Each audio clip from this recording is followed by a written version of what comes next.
माँ को 102 बुखार था और डॉक्टर ने कहा कि 3-4 दिन तक आराम करना होगा।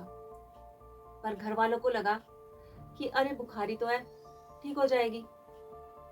लेकिन उस दिन पहली बार माँ ने बोला कि आज मैं रसोई नहीं बना पाऊंगी।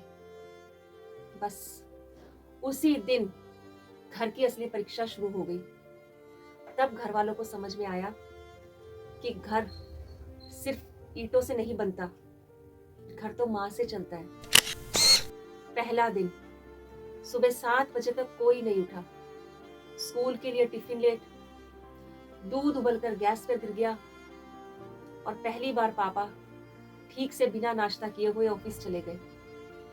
रसोई में बर्तन, कमरे में कपड़े और पूरे घर में एक अजीब सा सन्नाटा।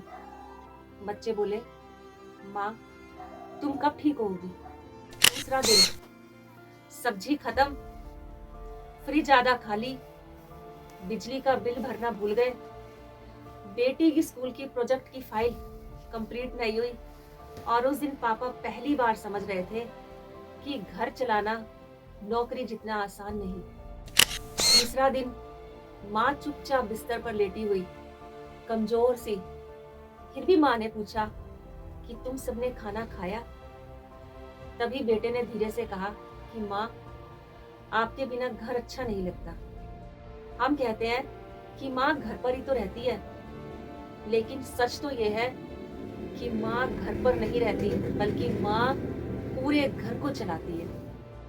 जरा सोचिए, खाना बनाने के लिए अगर हम कुक रखें तो 8 से 10,000 रुपए, बच्चों के लिए ट्यूटर रखें तो 5 से 8,000 रुपए, घर के लिए मेड रखें तो 4 से 5,000 रुपए, और तो और घर को मैनेज करने के लिए कोई रखें तो 8 से 10,000 रुपए, यानी कुल मिलाकर वैल्यू बनी महीने की 25 से 30,000 रुपए।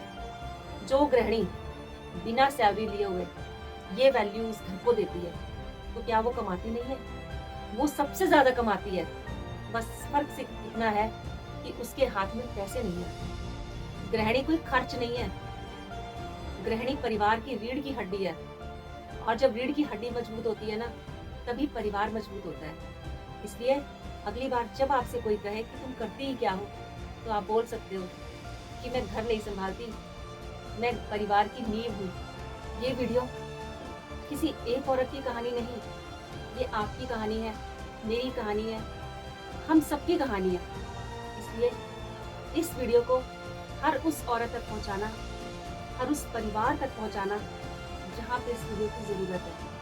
इसके लिए आपको ज़्यादा से ज़्यादा लाइक करना है, शेयर करना है। बस आज मैं इतना ही कहना चाहूँगी। नमस्कार भैया।